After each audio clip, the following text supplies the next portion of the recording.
Hello, good people. Thank you very much for tuning once again today. I'm so happy and I welcome you back to our channel. Guys, I'm so sorry for the president falling on stage. This is very scary. Guys, let us get straight away and see this. Thank you.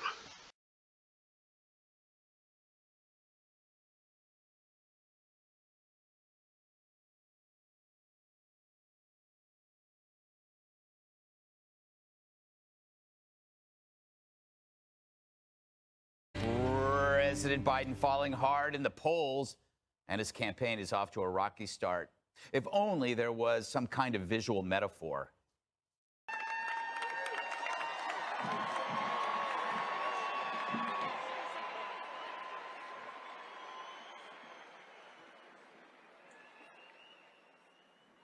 Told him not to chew gum. But don't worry. The big guy is okay. The White House says Biden got sabotaged by a sandbag at the Air Force Academy graduation today. But the president has bigger problems to deal with, like his non-existent campaign strategy. Mr. President, how's the re-election campaign going? But we haven't seen you on the campaign trail yet. Not at an official campaign rally. Biden is also avoiding debate stages, and it's breaking the heart of that guy from Dawson's Creek, actor James Van Der Beek. Yes, that Van Der Beek, going viral with his criticism of Biden ducking the competition. I cannot get over the fact that the Democratic National Committee is saying there will not be a debate to decide the nominee for president. Are you kidding me? Over an 80-year-old man who, if he lives, will be the oldest sitting president in the history of the country. And if he doesn't live, has a vice president whose approval rating is worse than his. This guy is obviously declining mental faculties. I loved him in Breaking Bad. And here's why Biden should get out there more. His White House stunned to learn that a majority of Americans think he's corrupt. What do you say to the majority of Americans who believe that the president is himself corrupt? Wow. Can I take that question? The president has spoken to this. All right, Jesse. We're going to just devote an entire segment to James Vandersloot. Beek. But I want to talk to you about the fall. What do you make of the fall? What do you think James Van Der Beek thinks of the fall? The first fall up the stairs of Air Force One was funny because there was 3 falls in one. Right. And it's hard to fall upstairs. And then the bike fall was also funny. Yeah. He had a helmet and he kind of tipped over. This fall was not funny.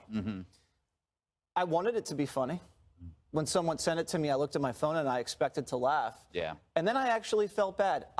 It's hard to believe. Felt bad. I know. Am I maturing? No. Am I growing a heart? Nah. What's wrong with me? You're just telling a lie on national television. You didn't feel bad. I actually felt bad for Joe Biden because he's a jerk, but he's also not physically fit enough to be the president. He could have hit his head and Kamala could have been president. That's scary. We're now at that territory where this is the 3rd major fall in 2 years. And he's got 2 more years to go, and he's asking for another 4. Right. We're now in the danger zone physically. And we already know that people don't think he's mentally sharp enough. People think he's too corrupt to be president. So you're going to contrast this with Trump, who's golfing, and Biden's falling, with DeSantis campaigning vigorously all over the country and Joe Biden not campaigning. You have to show effort to get votes. You have to go out there and ask for votes, to campaign for votes. That's what all presidents have done ever. So he's not doing that. He's not going to campaign. And I never thought I'd be saying this, but James Van Der Beek has a point. If you're a Democratic primary voter and you have the oldest president of all time, and he's fallen and he can't get up, you're going to want to see if he has what it takes on a stage with an RFK or a Marianne. I know she's your good friend, Greg. He said he could be wrong. He said, I could be wrong. Joe Biden could prove me wrong. He could have the chops. But to deny the opportunity of the country and the Democratic Party to make that decision feels undemocratic. Now, We were told how important democracy was. Democracy, all the last 2 years, how important democracy was. Well, the president's not debating, not campaigning, and he's going to arrest his opponent. And then the White House press secretary can't answer any questions about it. Is that democratic? That's not very democratic to me. Wow, well done. Kennedy, James Vanderbeek might have been as big as you in the 1990s. Could he be Topped out at 155, Greg. But. Yes, yes. But he does have a giant head, one of the biggest heads in I guess, the entertainment industry. Could that head save democracy? Well, when you've lost Vanderbeek, you've lost a big slice of America. And I think we all know that, and we need to recognize that. Also, he had a massive forehead when he was on Dawson's Creek and in Varsity Blues. And I think the wrinkles have really helped him. Yes. He's sassy and sexy all at the same time. And yes, I think the president should be challenged because that's actually how Joe Biden turned things around during the 2020 debates is, you know, he had a bunch of wet mops on stage and they tried to come at him, bro, and it was not successful. Also, like, that debate stage should have been where Kamala Harris's political career ended. I still don't know, like, to your point, no one wants to see an older person fall. No one wants to see someone get hurt, especially the president of the United States with his bony concussed finger on the nuclear button. But you're right. It's because we're all terrified of a Harris presidency. So, you know, if James Vanderbeek is going to pay us the compliment of being blunt, then why can't we do the same thing and ask, why can't we swap in another vice presidential candidate? That is true. That is true, Dana. Were you struck by the words of James Vanderbeek? Well, not really. I mean, but okay, so do you... What if it was Tori Spelling? Oh, that would... Or maybe Marsha Cross? Oh, I like that. Yeah, one. remember Melrose Place? Yeah. So in 2015, Hillary Clinton would dodge debates from Bernie Sanders, but they actually had a primary that was an open seat. Okay, so both the Republican Party and the Democratic Party have basically shut down any sort of primary or debate when they have a incumbent president that wants to run for re-election. Joe Biden wanted to stay looking presidential as long as possible, but some things were happening. People were getting restless, and they weren't sure if he was actually going to run. Remember all those rumors for so long that he's definitely not going to run, he's definitely not going to run, and then they kept saying, remember he hinted all along. He's like, I got something to tell you soon. They got pushed into doing it sooner because people are concerned about his age. When I say people, I mean Democrats. Almost 70% of Democrats are concerned about his age, which means that probably 90% are concerned about it. And that means that every day, Republicans should be on the campaign trail saying, if Joe Biden wins this election, every single day will be possibly Kamala's inauguration day. And try to run with that, because if he doesn't want to debate RFK Jr., and I understand that he probably won't, and that I understand following the historic precedent on that, that doesn't bother me that much. You know, Jessica, just imagine, hypothetically, if the nuclear button was in front of Joe Biden when he fell, he would have fallen and pressed on it, and the world would be over.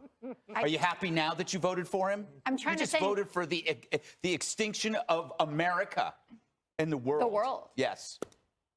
You definitely stand when you hit the button, Oh, right? okay. Because you could do it sitting, and then there would be low risk of there being any problems. Thank you, Dana, for explaining the precedent there with the debates, so I don't have to do that part. I'd like to talk about RFK Jr. a little bit. And I mentioned this last week.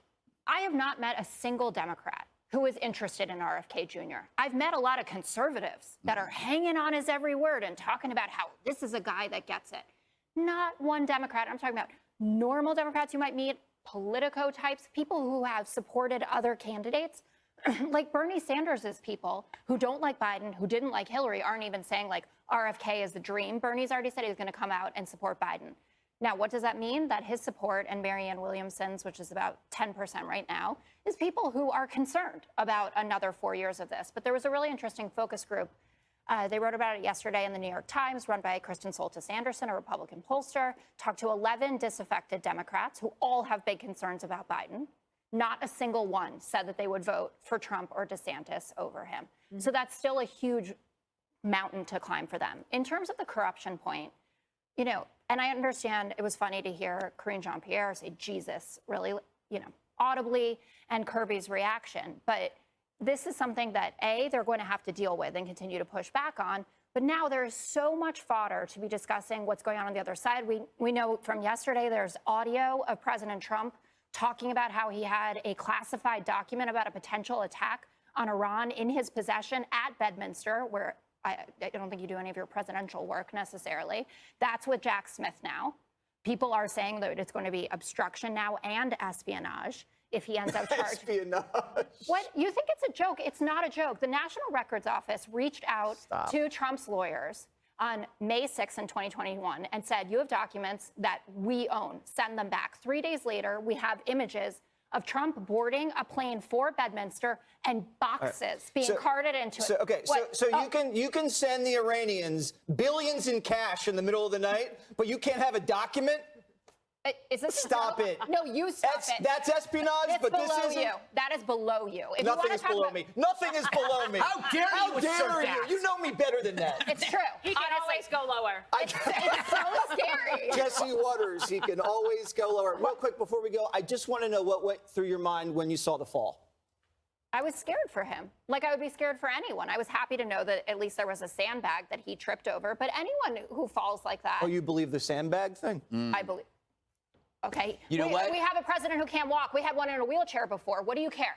He can do the job. I'm going to wait to see what James Vanderbeek has to say about the sandbag. Right? Yeah. Because Hollywood's coming for the Democratic Party with that one. I think we're being sandbagged on the sandbag. Right? Yep. I think I should exit this segment on that note. That's what they're telling us. Yes. Before okay. Jesse goes lower.